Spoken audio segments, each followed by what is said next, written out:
France's fragile government continues to grapple with uncertainty. The 2025 budget and pension reforms remain a major point of contention between parties, and new Prime Minister Francois Bayrou faces a litmus test to bring all sides together. On Tuesday, Bayrou made his first public policy speech. The Prime Minister announced that he will renegotiate provisions of the pension reforms and that all valid questions will be heard. However, he went on to say that unless all sides unite on a balanced agreement, the current reforms stand. Bayrou, while speaking on the country's deficit, warned parliament members about France's spiraling debt. However, many parties strongly criticized Bayrou's address, with lawmakers calling it a, quote, nothing speech.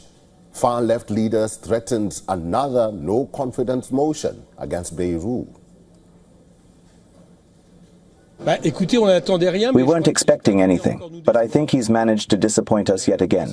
It was a speech full of clichés, commonplaces and grand promises, but without any concrete elements. On the other hand, he made no concessions on the issues we were expecting him to address. On pensions, there was no repeal or suspension, just a flash mission.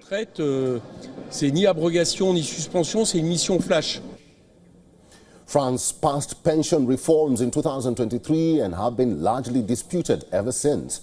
The amendments raised retirement age from 62 to 64 and also added a requirement of minimum 43 years of work for an eligible retiree.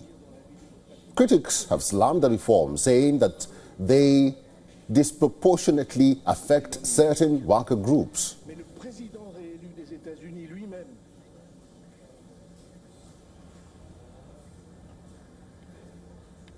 Ross Carlin is now joining us live from Paris. Ross, good to see you. Is there a chance for a no-confidence motion against Bayrou?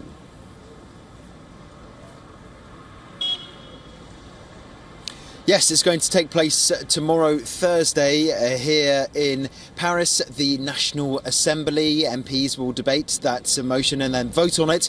It is almost certainly going to fail in terms of the numbers the opposition needs to oust Mr. Bayrou, because even if all the parties on the left vote to get rid of the Prime Minister, the far-right National Rally, they have more than 140 MPs. They are the biggest single party in Parliament, have said that they will not be voting in favour of getting rid of the Prime Minister just for now. They think it is too early in his term. They want to give him a few more weeks to understand more in depth about the policy priorities of Mr. Bayrou's government going forward before they would entertain the possibility of joining in with their fellow opposition lawmakers and toppling the government. That is exactly what happened, though, to Mr. Bayrou's predecessor, Michel Barnier, just 1 month ago. He was brought down when the far left, the left and the far right all united, and they have more MPs when they are all combined than the government. They united to topple the sitting Prime Minister for the first time since the 1960s.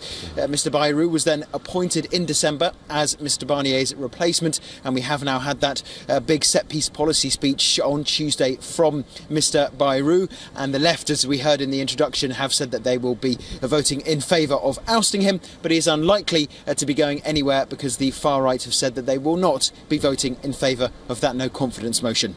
Ross Carlin, great to see you. Thank you very much for talking to us today.